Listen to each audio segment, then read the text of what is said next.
Welcome to CCTV World. Real footage, real fear. Tonight's story, The Exorcism. Cameras never lie. But what happens when they capture something beyond this world? Tonight, from our secret archives, we bring you the case of David and the curse that came home with him. It was a silent night. No stars, no moon, only the howling wind and the distant barking of dogs. David walked down the empty road, completely unaware of the darkness that was following him. Step for step, they say no one crosses the old oak tree after midnight. It's a local legend, a warning whispered from one generation to the next. But David did, and what he saw there, hidden in the shadows of its twisted branches, would change his life forever. Later that night, at precisely 3:13 a.m., David heard a knock on his front door. 3 slow, deliberate taps. He got up, cautiously approaching the door. But when he opened it, no one was there. Just the empty, silent night staring back at him. The next night, the walls of his house began to whisper. At first, he dismissed it, thinking it was just the wind rattling the old building, until the voice said his name. David, it hissed, seeming to come from the very plaster around him. David's family, seeing his spiraling terror and hearing his frantic stories, thought he had lost his mind. They had him admitted to a local psychiatric hospital, desperate for an answer, for a cure. But even there, within the sterile, monitored hallways, the shadow followed, desperate. They contacted Father Jerry, a priest known for his experience with exorcisms.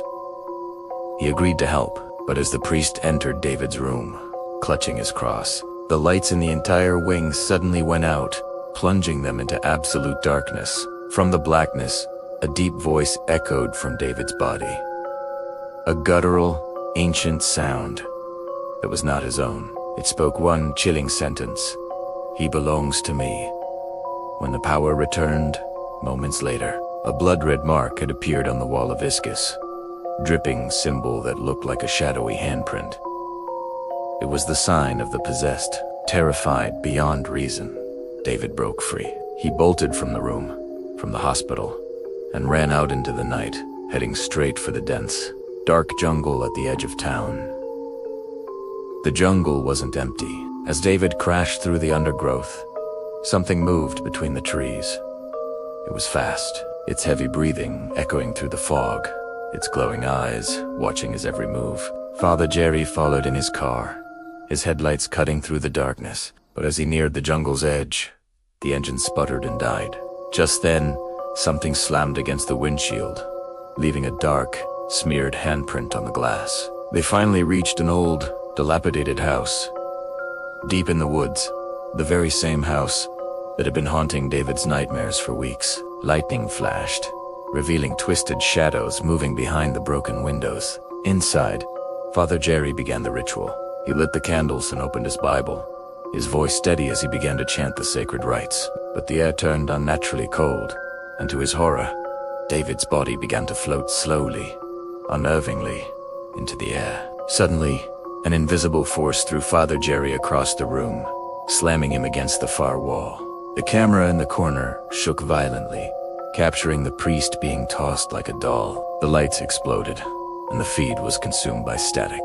The camera had recorded everything for the last time.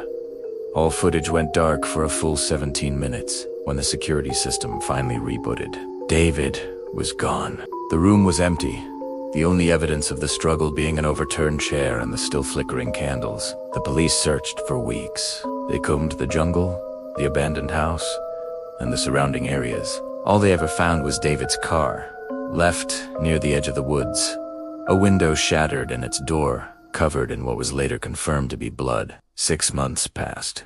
The case went cold. Then, one night, the same abandoned house lit up again. A motion sensor was triggered. The camera, long forgotten, reactivated. The image that flickered to life wasn't David. It was something wearing his face, something that stood perfectly still at the window, staring directly into the camera lens with a slow, unnatural smile spreading across its lips. The footage you just watched is part of the unsealed file, The Exorcism Story 4. Some say the entity still wanders that jungle, its smile a permanent fixture. as it waits for the next lost soul to cross its path. Thank you for watching CCTV World. If you dare to see more from our archives, like, share, and subscribe. Don't forget to turn on notifications so you don't miss our next case file.